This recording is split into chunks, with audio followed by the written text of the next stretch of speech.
तस्मै श्रीगुरुवे नमः। नमो विष्णुपदाय कृष्णपृष्ठाय भूतले श्रीमते भक्तिवेदान्त स्वामी नामिने। नमस्ते सरस्वती देवी गौरवाणी प्रचारिणे निर्विशेष शून्यवादी पश्चात्पतिताय वंचाकल्पतरुभ्यश्च कृपा सिन्धुभ्यश्च पतितानां पावनेभ्यो वैष्णवेभ्यो श्री कृष्ण चैतन्य प्रभु नित्यानंद श्री अद्वैत गदाधर शिवासादि गौरभक्तवृंद। हरे कृष्ण कृष्ण कृष्ण हरे हरे हरे राम राम राम हरे। श्रील प्रभुपाद की भगवद गीता यथारूप की जय। तो आज हम पहले अध्याय का लास्ट सेक्शन पाठ करेंगे। कल कौन सा श्लोक तक पाठ किया?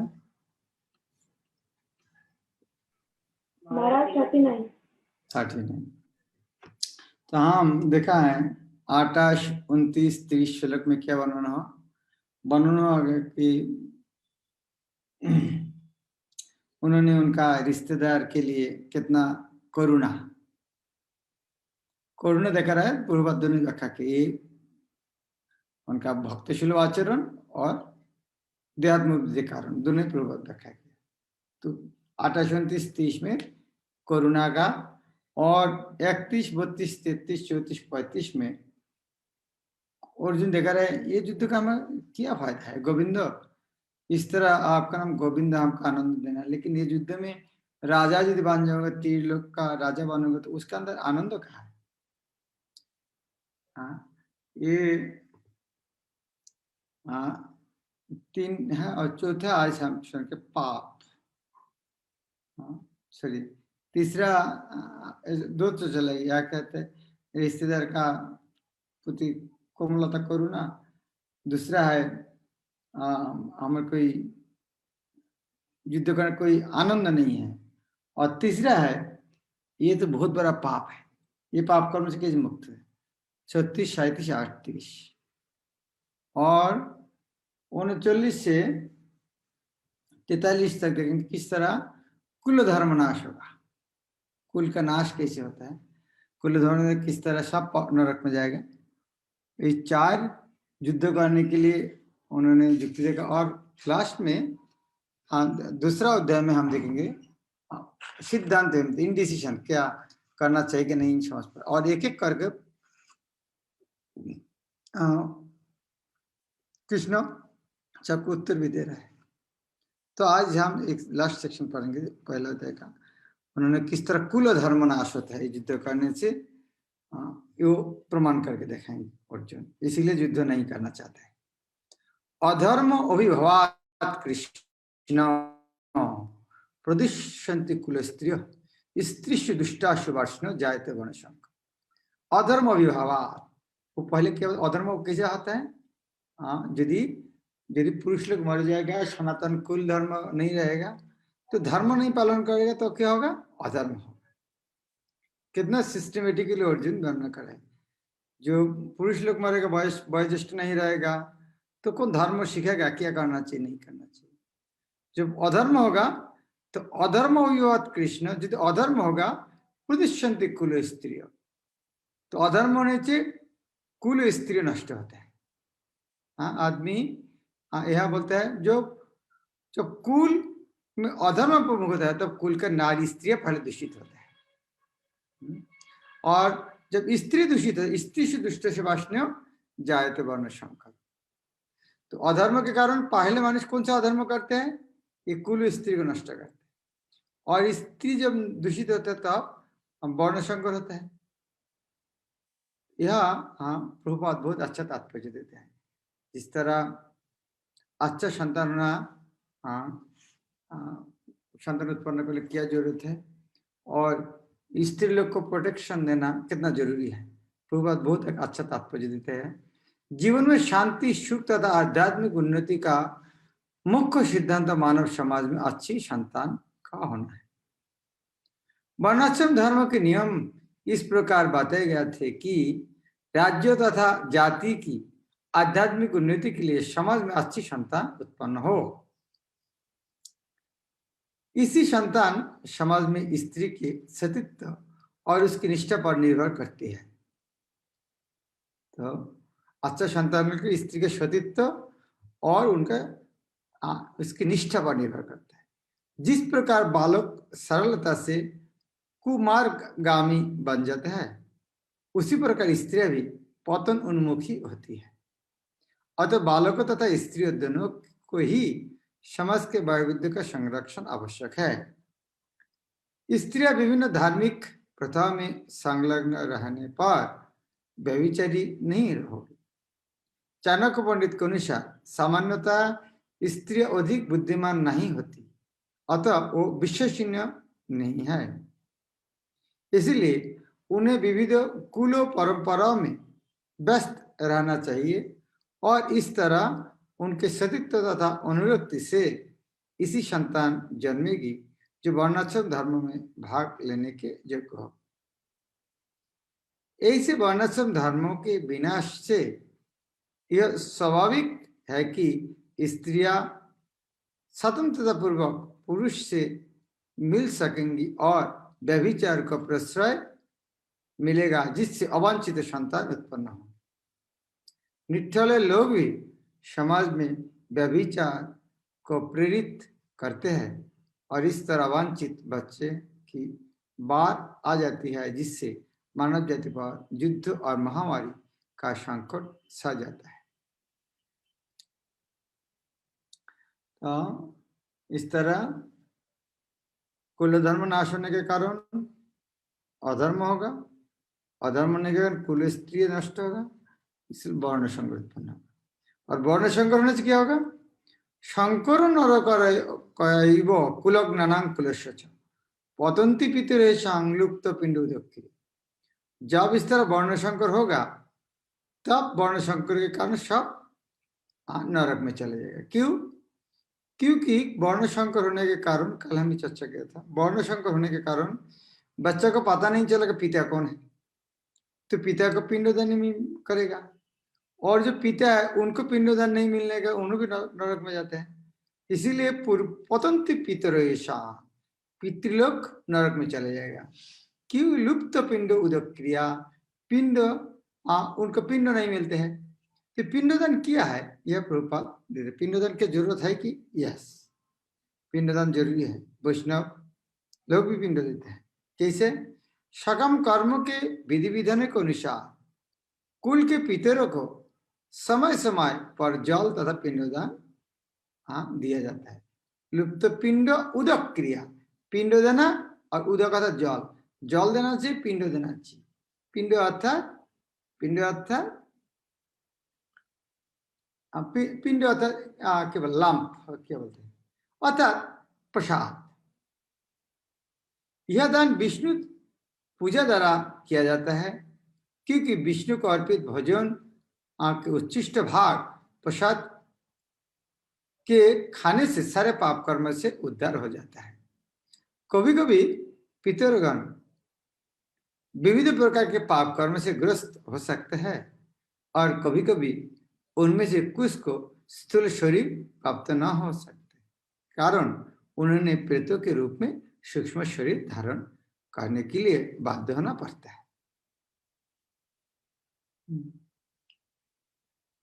जिस तरह गुरु महाराज उदाहरण देते हैं, कोई पिताजी ने एक बच्चे को एक साइकिल दिया है, साइकिल लेकर बच्चे ने घूम के आया और तोड़ के आ गया। आगे पिता को बोला, पिताजी और एक साइकिल दे दो।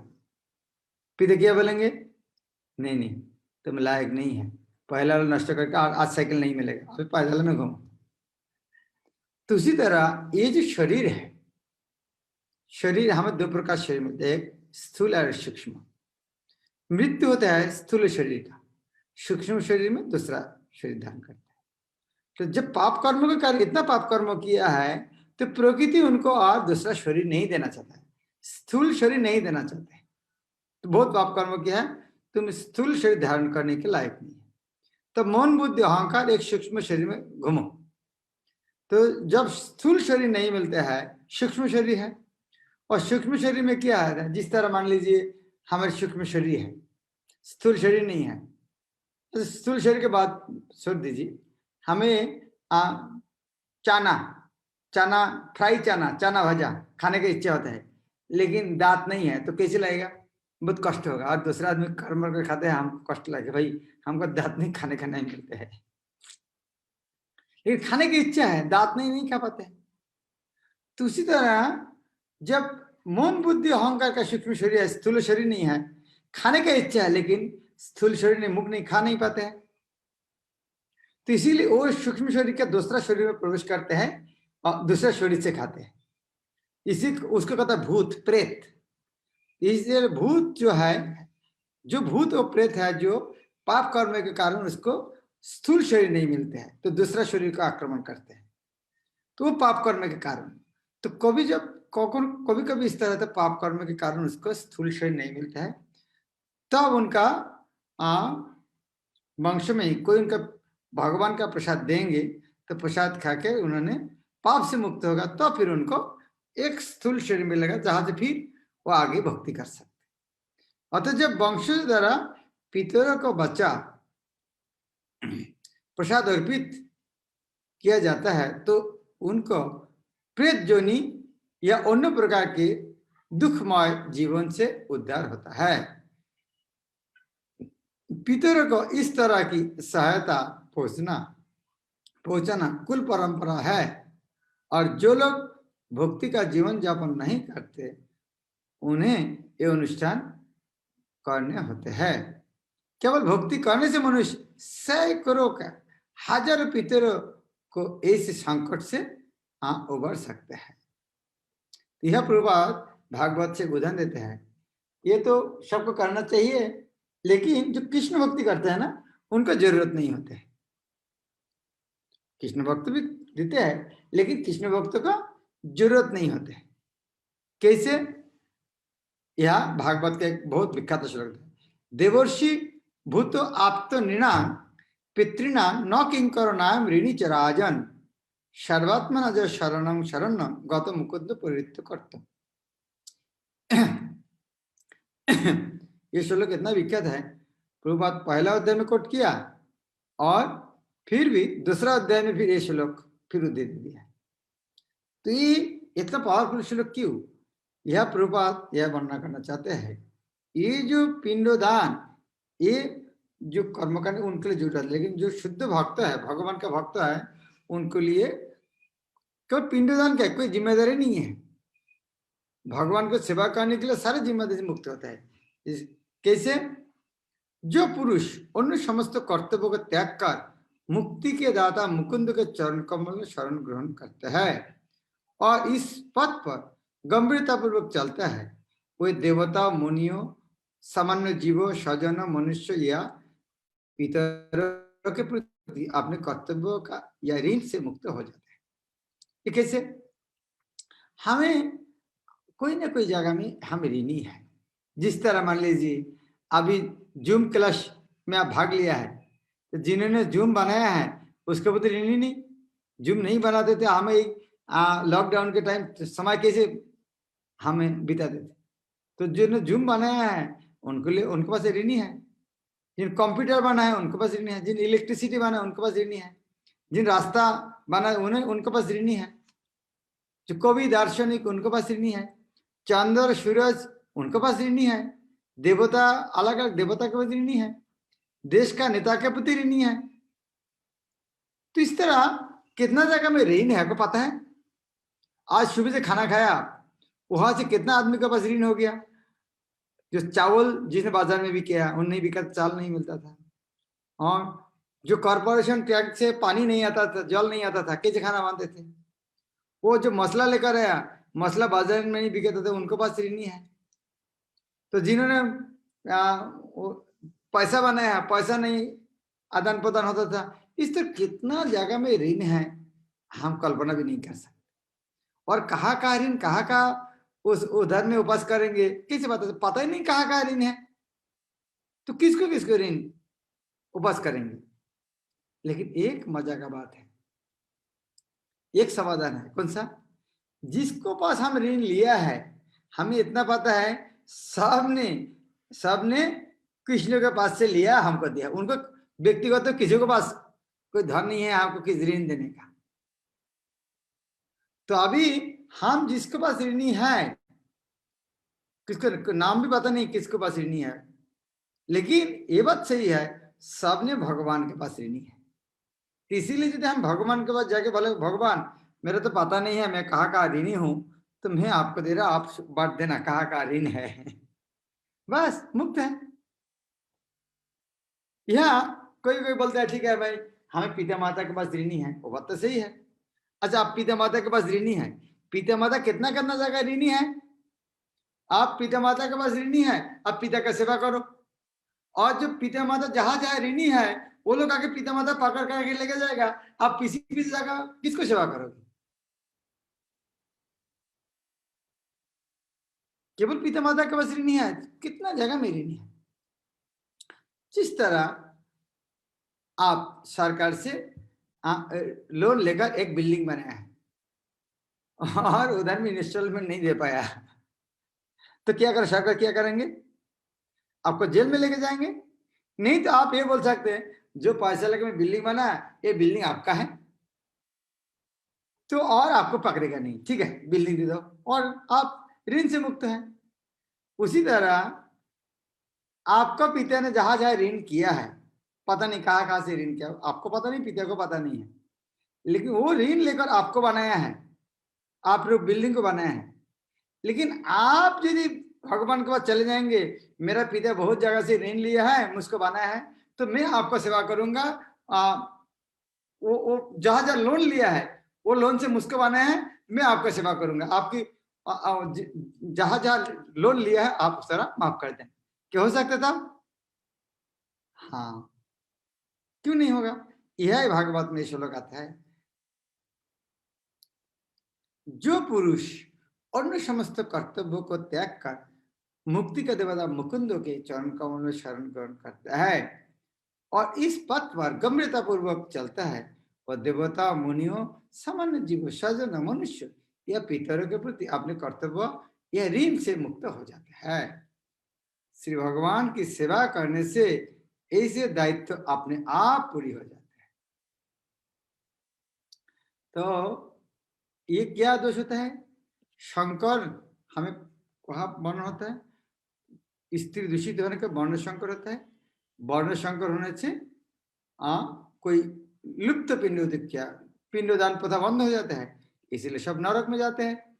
और इस तरह दुषई रहते कुलग्नाना वर्ण शंकर कारो कोई उच्छदंत जाति धर्म कुल धर्म, जो लोग कुल परंपरा को विनष्ट करते हैं और इस तरह अवांछित संतानों के जन्म देते हैं, उसके दुष्कर्म से समस्त प्रकार की सामुदायिक योजना तथा पारिवारिक कल्याण कार्य विनष्ट हो जाता है। ये जो कुल से नष्ट हुआ है, किसने किया है? जिन्हें युद्ध किया है उसीलिए इस तरह हुआ है। तो जो लोग कुल परंपरा को विनष्ट करते हैं, इस तरह युद्ध होने से कुल परंपरा विनष्ट होगी, तो और इसीलिए अवांछित संतान जन्म हो।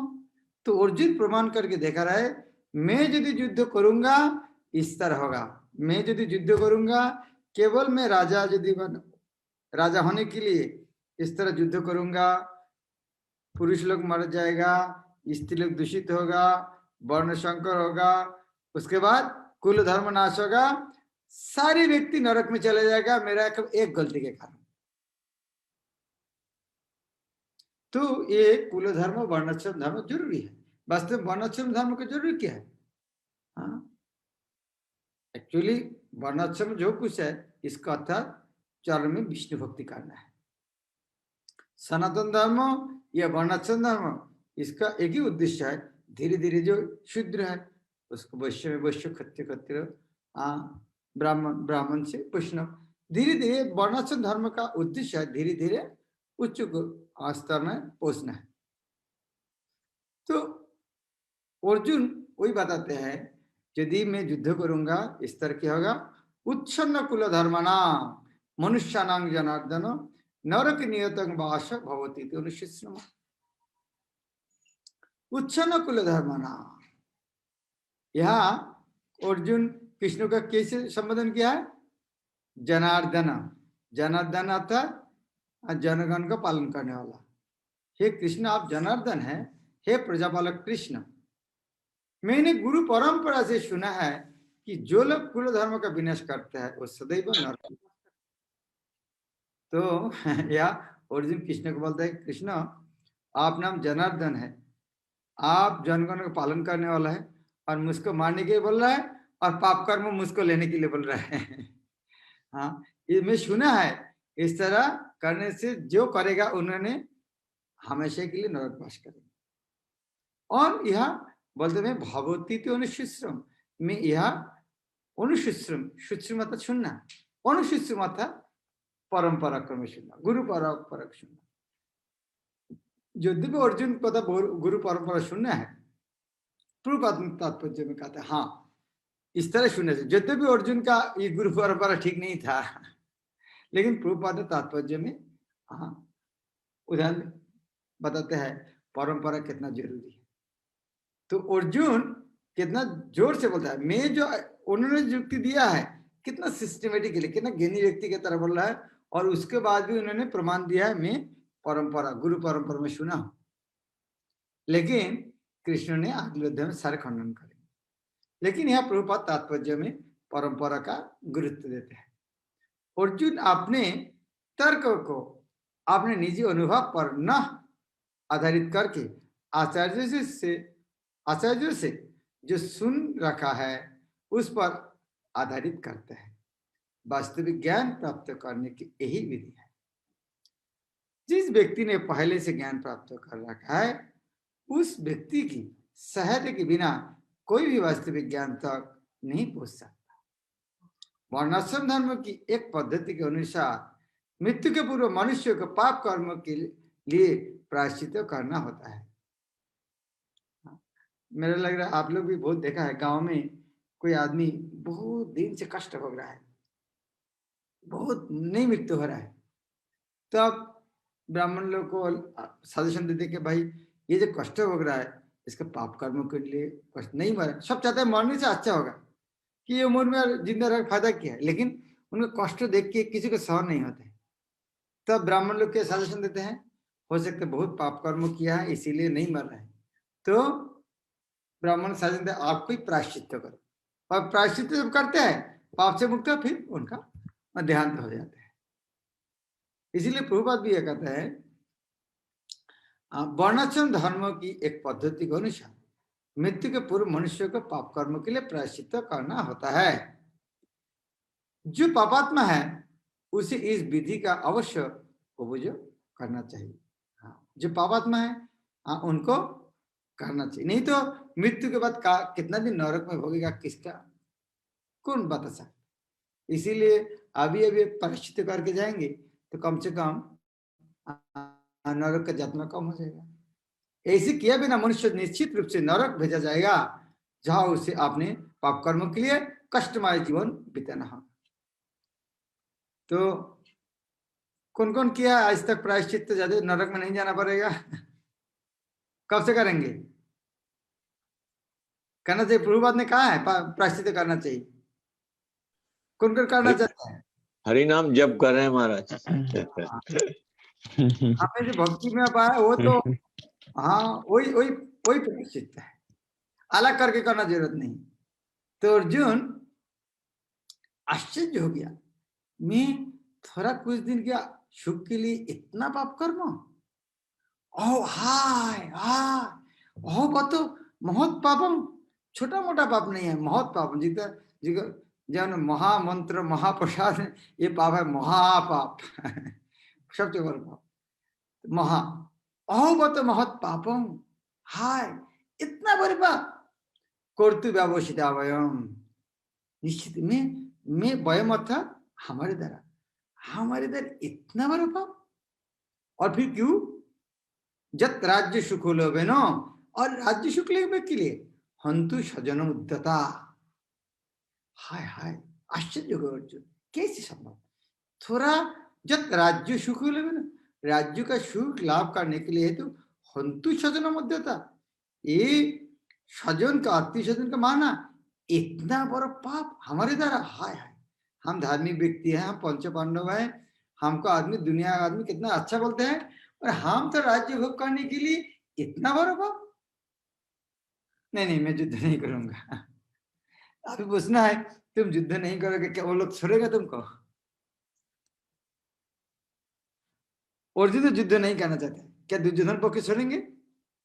बिल्कुल भी नहीं। अर्जुन को ये भी पता है वो छोड़ेगा नहीं, तो इसीलिए अर्जुन बोला, ठीक है मुझको छोड़ेगा नहीं, मारेगा क्या है, लेकिन मेरा हाथ में अस्त्र रखकर मारेगा तो, लेकिन मेरा हाथ में अस्त्र नहीं रहेगा, नहीं भी मार सकते, कि हाथ में तो अस्त्र कोई आएगा तो गला काटेगा, लेकिन मेरा हाथ में जो अस्त्र नहीं रहेगा, कम से कम कोई कोई नहीं भी मार सकते, भाई वो तो युद्ध नहीं कर सकता उनको। तो इसीलिए अर्जुन कहते हैं यदिमाम अप्रतिकारम अशस्त्रम शस्त्रपानाय धात्तराष्ट्र अनहन्य क्षमतरम भवे। यदि माम अप्रतिकारम, अप्रतिकार प्रतिरोध न करने के कारण मैं युद्ध नहीं करूंगा, मेरा हाथ में अशस्त्रम शस्त्रपानाय, अशस्त्र मेरा हाथ में अस्त्र नहीं रहेगा, मैं युद्ध करने की कोशिश नहीं करूंगा। नॉर्मली तो इस तरह कोई मारेगा नहीं, लेकिन फिर मारेगा कोई समस्या नहीं है। यदि माम अप्रतिकार, यदि शस्त्रधारी धृतराष्ट्र का पुत्र मुझे निरस्त्र देखकर तपोभूमि मुझको मैं प्रतिरोध नहीं कर रहा फिर भी मारेगा, धात्तराष्ट्र रणहन्युष धृतराष्ट्र पुत्र मुझको जुते मारेगा, तन में क्षमतारंग भवेत, क्षमता था श्रेष्ठता, तो मेरे लिए वो श्रेष्ठ होगा। यदि मेरे को निरस्त्र अवस्था में, अप्रतिकार अवस्था में यदि अस्त्रधारी दुर्योधन का पक्ष में कोई आके मुझको मारेगा, मेरे लिए वो सबसे मंगलकार होगा, क्योंकि मर जाऊंगा, मारने के बाद स्वर्ग में चले जाऊंगा। लेकिन उनको मार के युद्ध में जय करना तो हमें ये धन में कष्ट और उसके मरने के बाद भी नरक, तो इसीलिए अच्छा होगा निरस्त्र में उसको मारेंगे, कम से कम तो हम मरने के बाद तुरंत स्वर्ग चले जाएंगे, तो हमारे लिए श्रेष्ठ है। तो अर्जुन क्या युक्ति देखा रहे हैं, यदि युद्ध करे तो युद्ध करने से अर्जुन की युक्ति देखा रहा है, यदि युद्ध करे तो दो फल हो सकते, जय करने से कष्ट और मरने से नरक। लेकिन कृष्ण ने अगले दूसरा अध्याय में प्रमाण करेंगे नहीं, यदि तुम युद्ध नहीं करोगे तब ये होगा, यदि युद्ध नहीं करोगे तो ये दुनिया में कष्ट कर जिंदा रहना पड़ेगा और मृत्यु होने के बाद नरक, यदि युद्ध नहीं करोगे। ये गुरु का काम ही होता है। अर्जुन कितना युक्ति देखा है, युद्ध नहीं करूंगा, युद्ध मेरे लिए श्रेष्ठ के युद्ध नहीं करना है, युद्ध नहीं करने से हो सकता मुझको नहीं मारेगा और मारेगा स्वर्ग, वाह कितना अच्छा है। लेकिन कृष्ण ने बताया नहीं, तो इसका उल्टा होगा। तो संजय उसके बाद मंतव्य कर रही होते हैं लास्ट चलो, इस तरह बोलकर अर्जुन ने धनुर्बाण त्याग करके पहले तो शंख बजा दिया, क्या लगा शंख बजा दिया, बैठ के शंख बजा, खड़ा कर शंख बजाया था, खड़ा कर शंख बजा था, तीर धनुष उठा लिया था। अभी इस तरह बोलकर तीर धनुष रखकर उन्हें रथ के ऊपर बैठ किया। संजय वाच एवं मुक्त अर्जुन शंखे रथवस्तु वाविशत विसृजं सशरं चापं शोक संविघ्न मानस। अर्जुन एवं उक्ता इस तरह बोलकर अर्जुन शंखे, शंखा था युद्धभूमि में, इस तरह बोलकर अर्जुन युद्धभूमि में रथ पुस्त उपाविशत रथ के ऊपर में बैठ गया, और केवल बैठे नहीं, विच्छिजं सशरं चापं धनुष और बाण त्याग कर दिया। युद्ध क्षेत्र में शंख बजाने के बाद धनुष बाण त्याग करना क्या कितना मूर्खता है। और शोको संविघ्न मानस, शोको संविघ्न मानस था शोक काल हो गया, इसीलिए अध्याय का नाम है अर्जुन विषाद। यद्यपि अर्जुन ने इस तरह देखा, फिर भी प्रभुपाद ने तात्पर्य ने कहा ना, ये भगवत भक्त का इस तरह आचरण होना चाहिए। आपने शत्रु की स्थिति का अवलंबन करते समय अर्जुन रथ पर खड़ा हो गया था, किंतु यह श्लोक से इतना,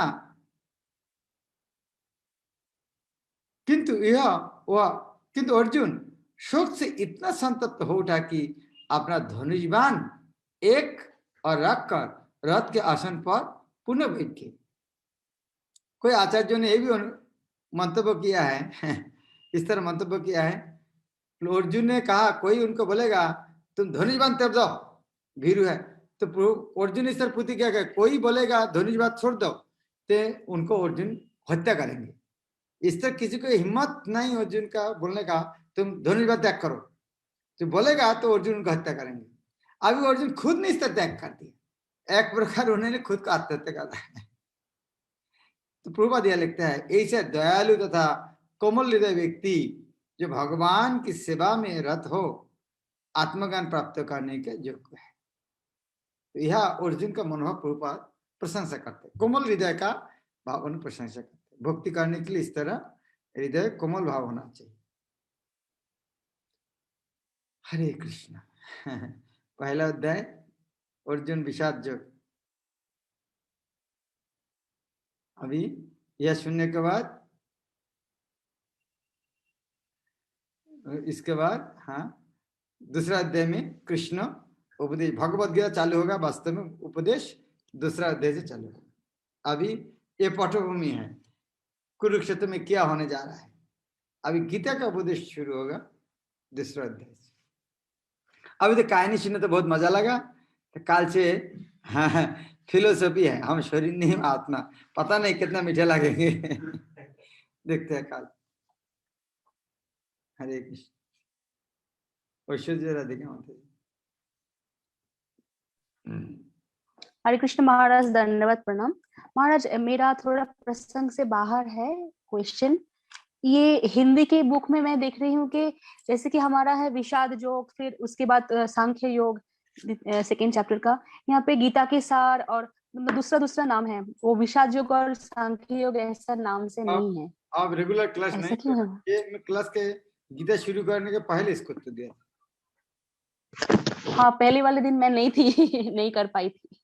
का नाम विषाद योग है। प्रभुपाद भी गीता का गीता ज्ञान में उनका विषाद योग लिखा है, लेकिन ये भगवद गीता का पहला अध्याय का पहले आधा श्लोक युद्ध क्षेत्र का वर्णन है और पिछले आधा श्लोक है जो पीछे ये विषाद, अर्जुन का विषाद है। इसलिए दोनों नाम ही हो सकते, तो कि प्रभुपाद थोड़ा ये विषाद जो लिखेंगे अंग्रेजी भाषी दूसरा भाषा भाषी समझने में दिक्कत भी आ सकती है, इसलिए जो समझना इजी है इसलिए प्रभुपाद नाम दिया है कुरुक्षेत्र शून्य समावेश। प्रभुपाद अंग्रेजी में वही अनुवाद किया, तो दोनों बोल सकते, कुरुक्षेत्र शून्य समावेश और दूसरे अध्याय का नाम भी प्रभुपाद ने दिया गीता का सार। उनके सांख्य योग है, लेकिन दोनों बोल, सांख्य योग बोल सकते, गीता सार भी बोल सकते।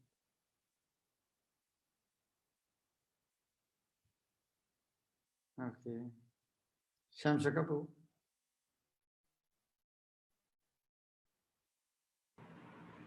हरे कृष्ण महाराज जी, प्रणाम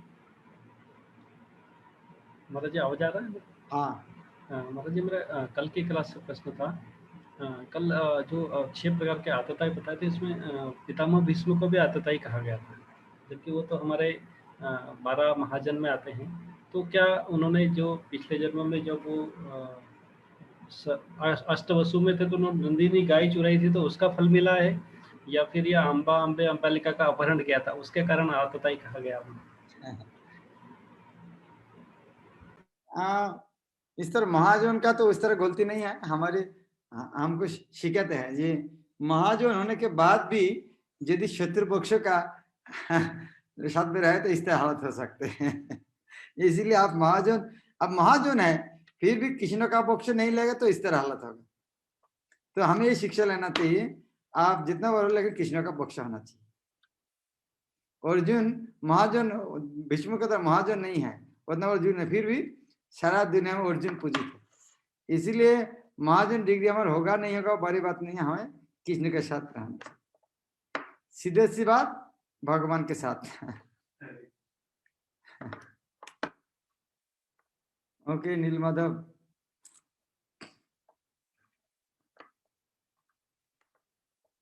हरे कृष्ण महाराज, धन्यवाद, प्रणाम। हरे कृष्णा महाराज, मुझे एक प्रश्न था कि कल चैप्टर टेस्ट होगा? कल चैप्टर का टेस्ट, हाँ पूरे चैप्टर का टेस्ट होगा। ओके महाराज, थैंक यू।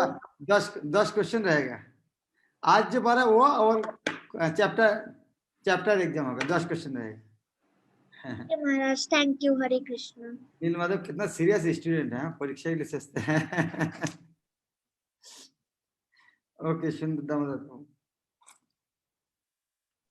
हरे कृष्ण महाराज, दंडवत प्रणाम। महाराज, एक इंक्विसिटिवनेस था, जैसे कि आपने बताया कि जो महाभारत की स्थिति के बाद बहुत ही मतलब अलग तरीके की परिस्थिति जनरेट हो रही थी। मतलब सभी घर में जो मेन पर्सन थे वो लोग नहीं रहते। तो महाभारत के बाद युधिष्ठिर महाराज के लिए एडमिनिस्ट्रेशन संभालना, तो मतलब ऐसे उनका तुलना राम राज्य से किया जाता है। मैं सोच रहा था उन्होंने क्या स्टेप्स इस तरीके से लिए होंगे, जब मतलब हर घर में जैसे जो मेन पर्सन जैसे पिताजी, जो पापा वगैरह रहते, काफी लोग महाभारत में चले गए थे, तो उन्होंने किस तरीके से उस टाइम पे उस परिस्थिति का सामना किया होगा। उसका सरल तरीका है, सरल कृष्ण का भक्त बनना, बस। बाकी automatic fall in the line. भगवान का भक्त होने से ऑटोमेटिक सब जिम्मेदारी तो भगवान का आ जाता है। कल भी हम उदाहरण दिया था ना, जिस तरह माधवेंद्र पुरी, हाँ, बोले गोपाल भट्ट अभी दूध चाहिए, सारे गांव का आदमी एक गाय लेकर आएगा, ये हजार गाय आ गया, कितना बड़ा गौशाला बन गया। तो भगवान के साथ रहने से ऑटोमेटिक आ जाता। तो एक ये उत्तर शिला प्रभुपाद एक बांग्ला गान में लिखा है, वो है वशिष्ठ अष्टक, उनका गुरु महिमा कितने करते। देखता हूँ, बोलता हूँ पुस्तक से।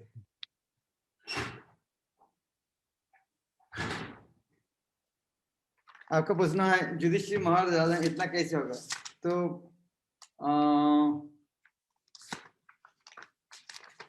बात लिखते हैं,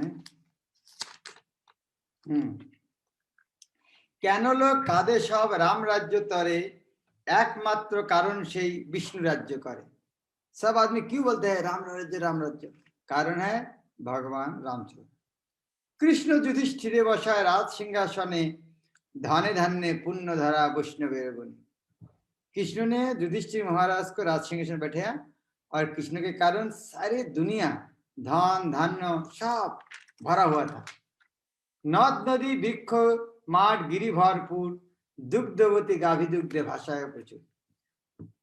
कृष्ण ने युधिष्ठिर महाराज को राजा बनने के कारण कृष्ण ने जगत के इतना परिस्थिति सृष्टि की दिया। नद नदी सब, वृक्ष माठ गिरी, वृक्ष में, माठ में, पर्वत में, फूल फल सब्जी अनाज और खनी में सब भरपूर था। और इतना ही नहीं, दुग्धवती गाभी दुग्ध भाषा प्रचुर, इतना गाय का दूध इतना ज्यादा था, दूध से जमी को खेती करने के लिए पानी नहीं देना पड़ता था, गाय के दूध से ही खेती, जमी गीला होता था, खेती होती थी। पशु पक्षी जीव जंतु हिंसा नहीं करे, वैष्णवी राज्य विधि प्रसिद्ध संसार। आज ये कहता है इतना पुरुष लोग मर गया, संसार कैसे चलेगा। आदमी के बात छोड़ दो, ये बोलते हैं पशु पक्षी जीव भी हिंसा करना छोड़ दिया था। युधिष्ठिर महाराज राजा होने के कारण कृष्ण का कृपा से पशु पक्षी जीव जंतु हिंसा नहीं करे, वैष्णवी राज्य विधि प्रसिद्ध संसार। उतना ही नहीं, सकले आनंद मग्न हरि गुण गाय, देखिया वैष्णव हृदय आनंद नाचा।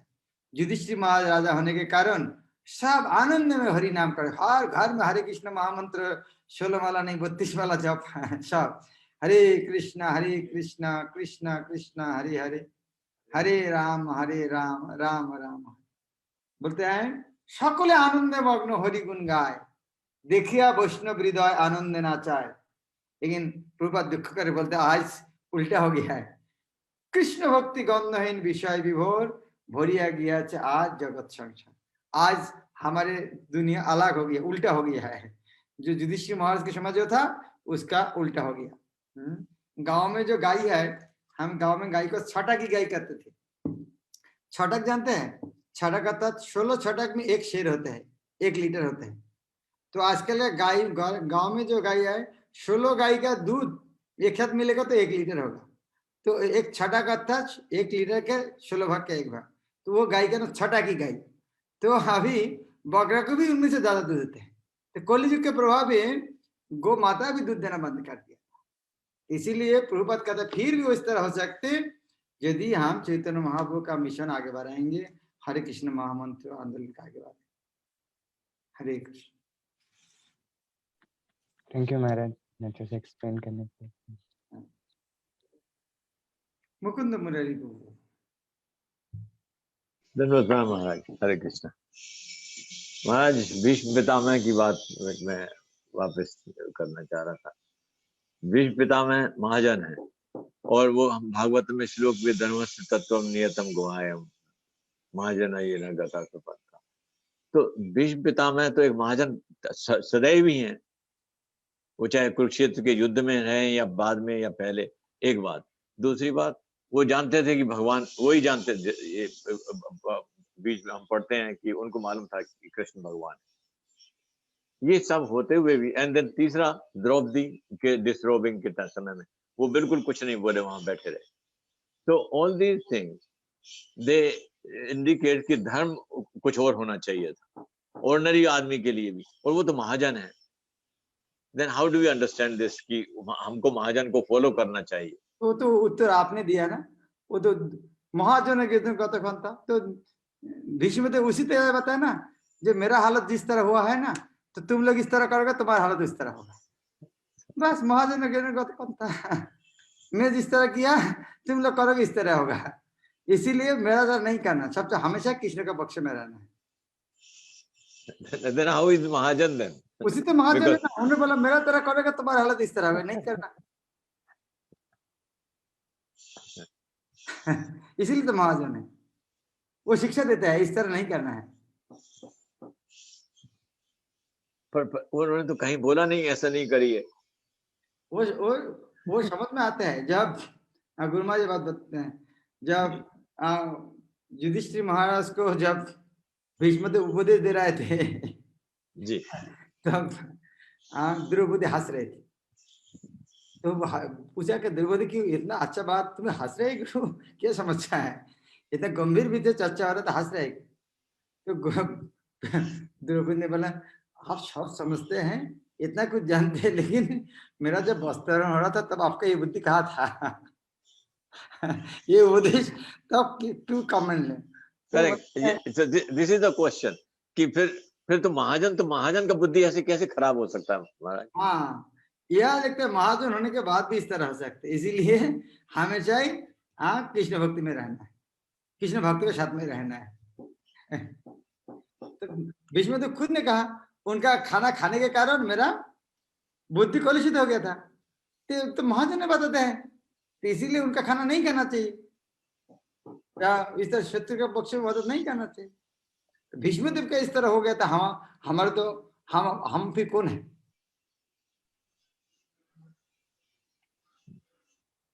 ठीक है, थैंक यू। हरे कृष्ण। धन्यवाद। हरे कृष्ण महाराज जी, धन्यवाद प्रणाम। महाराज ये 43 नंबर पे श्लोक है, उसमें प्रभुपाद जी लिख रहे हैं, हे प्रजा बालक कृष्ण।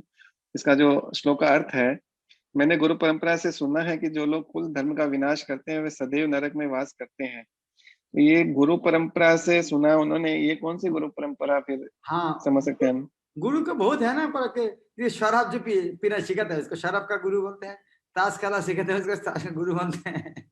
वैसे गुरु बहुत प्रकार होते हैं। हम जैसे भगवत गीता में ये भी बोलते हैं भगवान कृष्ण की, आप तुम मेरे सखा भी हो और मित्र भी हो और भक्त भी हो। तो वो कृष्ण का भक्त है, तो फिर ये अलग गुरु परंपरा से कैसे उन्होंने सीखा? द्रोणाचार्य उनका गुरु नहीं था क्या जी? द्रोणाचार्य उनका गुरु नहीं था, द्रोणाचार्य उन्हें अस्त्र गुरु। तो उसी तरह जब स्कूल में पढ़ाई किया था अर्जुन, तो बहुत टीचर के पास बहुत कुछ सीखा, वो गुरु नहीं था, वो भी गुरु है। तो उस हिसाब से उन्होंने सुना, वो इन्होंने बताया गुरु है। वो दीक्षा गुरु के बारे में नहीं बताया, लेकिन उस तरह गुरु है। यदि उनको मानते थे तो कृष्ण को बात तो बाद में ग्रहण नहीं करते थे, कृष्ण को बात में तो ग्रहण किया, अतः वो गुरु को उन्हें त्याग कर दिया। Thank you sir. मेरा लग रहा है बहुत भक्त अभी क्वेश्चन रिजल्ट देखने के लिए रेडी है लग रहा है। हाँ, अब थोड़ा रिजल्ट देखा ही थोड़ा। हाँ, नरेंद्र वाह फास्ट धर्मेंद्र कृष्ण को 5500 5400 बहुत डिफरेंस है फर्स्ट सेकंड के अंदर। आस्था 4900, जयती राधा 4900, श्याम शाखा NM, सुंदर दामोदर नटराज राधा विजय लक्ष्मी BPS। उसके बाद